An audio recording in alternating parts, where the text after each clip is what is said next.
Jadi oke, untuk melakukan uji one way ANOVA, yang pertama kita lakukan adalah persiapan datanya dahulu. Nah, kita lihat di sini data yang akan diuji adalah formula dan suhu. Kita seperti ini, kita tulis kriterianya. Kita kelompokkan data yang ini menjadi seperti ini. Jadi formula 1, formula 2, formula 3, nah seperti ini. Kita kelompokkan dulu datanya, lalu kita berikan kode seperti ini. Nah, kode ini yang nanti digunakan untuk pengujian di SPSS. Nah, seperti ini kodenya. Jadi kode 1 untuk formula. Jadi kode 1 itu untuk mewakili formula 1, kode 2 untuk mewakili formula 2, dan kode 3 untuk mewakili formula 3. Dan untuk suhu 5 sampai dengan 8 itu diwakili oleh kode 1, 1530 kode 2, dan 40 kode 3. Lalu kita susun variabelnya nilai dari pH dan seterusnya menjadi seperti ini. Kita susun ke bawah. Nah, ini kita copy contohnya seperti ini, terus kita transpose seperti ini. Nah, kita terus ke garis kedua, ini masuk ke dalam formula seperti ini.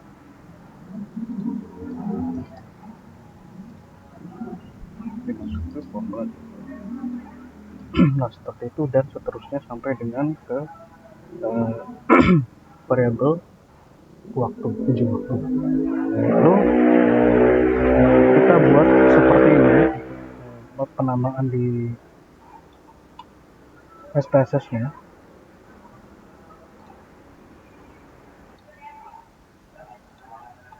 Nah, kita buat penamaannya seperti ini. Lalu kita buka program SPSS. Nah, ini kita bisa buka data yang ini. Client 830 data SPSS data. Nah, ini tinggal dibuka saja. Nanti muncul seperti ini. Nah, cara memasukkannya adalah pertama kita copy dulu seperti ini. Kita masukkan ke dalam name seperti ini. Nah, kita ganti ke formula, kita ganti ke suhu. Nah, lalu untuk di bagian label kita copy yang ini, kita copy, kita pastekan ke sini. Untuk value seperti yang kita lihat tadi, sesuai dengan kriterianya, jadi formula dan suhu kita masukkan di sini. Nah, cara memasukkannya adalah tinggal klik ini, klik value ini, tinggal kita klik. Nah, ini saya contohkan. Jadi caranya itu value tulis dulu angka 1, label kita masukkan. Jadi label 1 itu untuk mewakili formula 1, tulis di sini formula 1, kita klik add.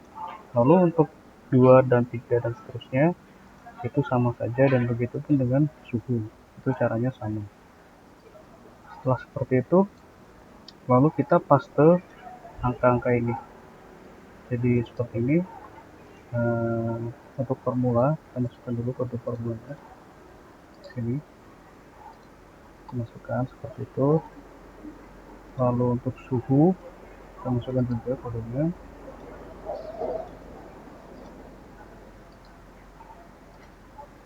Nah, pH dan seterusnya kita bisa copy seperti ini,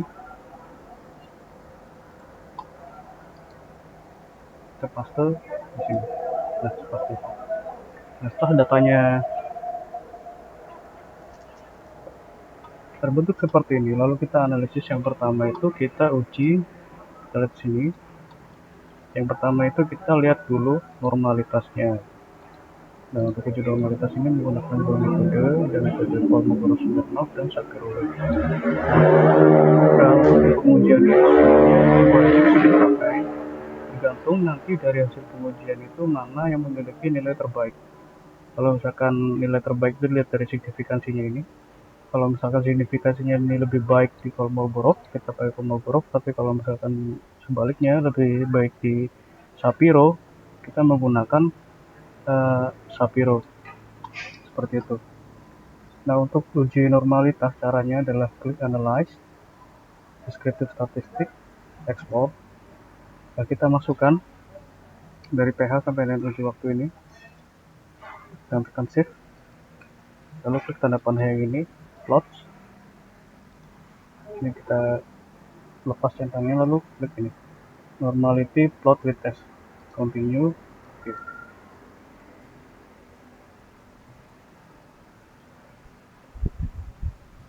Nah, kita langsung lihat ke dalam tes normality ini.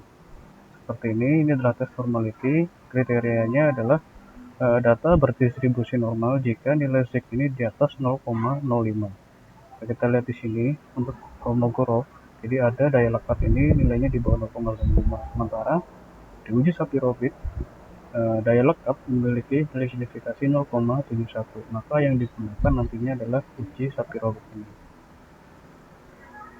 Lalu untuk interpretasinya kita klik copy seperti ini, lalu kita bisa pindahkan ke Microsoft Excel. Nah, kita rapikan seperti ini, lalu dibuat tabel seperti ini untuk lebih mudah.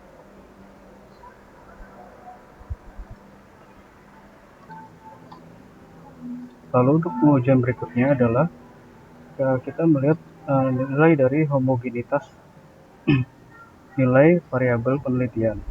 Uji pH dengan uji waktu kita lihat apakah ini berasal dari sampel yang homogen atau tidak. Dan uji homogenitas ini sekaligus nantinya dilakukan dengan uji ANOVA. Caranya adalah seperti ini. Klik analyze.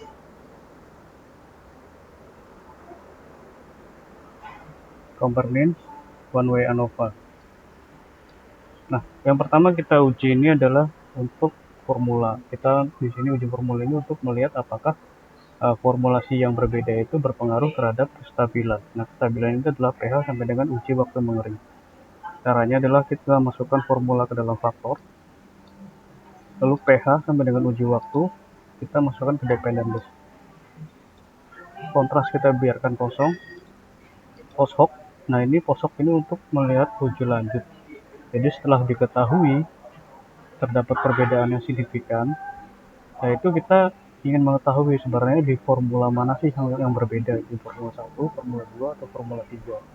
Nah, kita klik Duncan, lalu klik continue, lalu klik option, kita klik homogeneity of variance test seperti ini, lalu continue, yaitu kita oke. Nah, ini muncul uji homogenitas. Jadi data dikatakan homogen jika nilai signifikasinya itu di atas 0,05. Yang dilihat itu adalah based on mean, nilai ini based on mean. Nah, kita bisa lihat di sini sudah di atas 0,5 semua. Nah, ini adalah untuk uji ANOVA-nya. Jadi uji ANOVA itu untuk mengetahui formula mana sih yang berbeda gitu.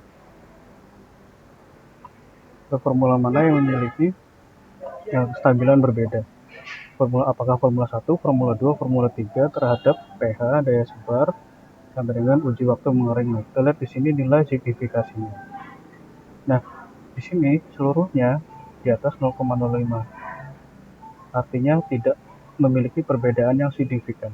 Jadi, formula 1, formula 2, dan formula 3 itu tidak memiliki perbedaan terhadap stabilitas pH sampai dengan uji waktu mengering.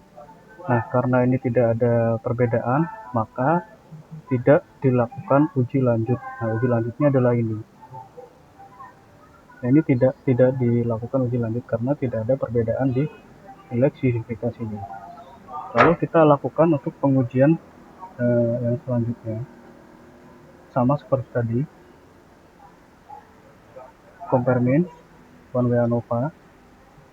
Formula kita keluarkan, kita masukkan suhu seperti ini.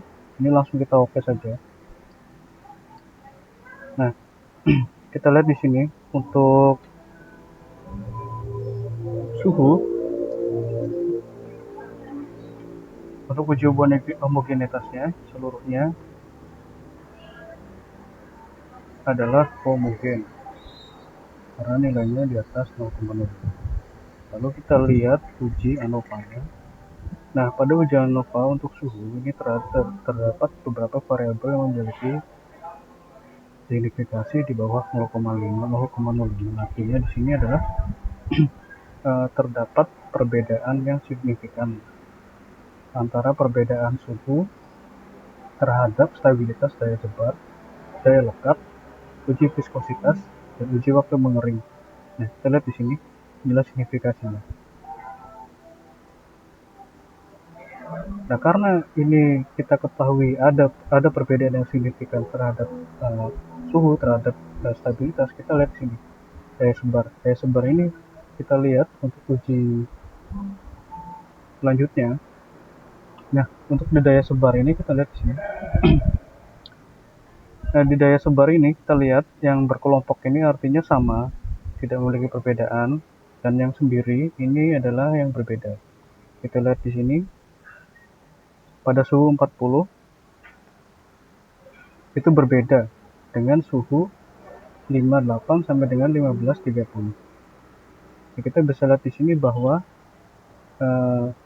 pada penyimpanan suhu 5 sampai dengan 8 derajat dan suhu 15 sampai 30 itu memiliki kestabilan yang sama, tetapi berbeda jika suhu penyimpanannya itu berada di 40. Begitupun dengan daya lekat. Di sini kita bisa lihat daya lekat ini seluruhnya berbeda. Jadi pada suhu 15 sampai dengan 30 ini memiliki kestabilan daya lekat yang berbeda dengan suhu 5 sampai dengan 8, dan juga memiliki perbedaan yang signifikan terhadap suhu di 40 derajat Celcius. Nah, seperti ini. Kita tinggal lihat saja seperti ini. Jadi pada penyimpanan pada suhu yang berbeda ini akan berpengaruh terhadap daya lekat yang berbeda juga. Dan di sini tinggal kita lihat ada kestabilan itu yang bagus di mana. Stabil itu nilainya yang lebih besar atau yang lebih kecil, itu tergantung dari preferensi si peneliti. Jika yang lebih kecil, maka suhu simpannya itu di 15 sampai 30.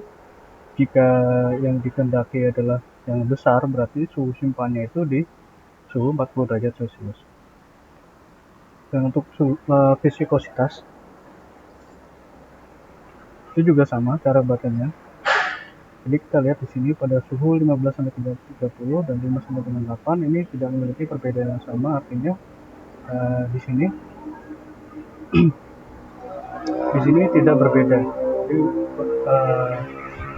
ketika masker itu disimpan pada suhu 15 sampai 30 dengan 5 sampai dengan 8, itu akan memiliki kestabilan yang sama. Tapi jika disimpan di suhu 40, maka akan memiliki kestabilan yang berbeda. Begitupun untuk waktu mengering seperti ini, juga sama, kita lihat di sini. Cara bacanya sama seperti itu. Nah, setelah seperti ini, lalu kita bisa kopikan hasil yang ada di sini ke dalam Microsoft Excel seperti ini, lalu dibuat interpretasinya. Oke, sekian seperti itu untuk uji one way ANOVA.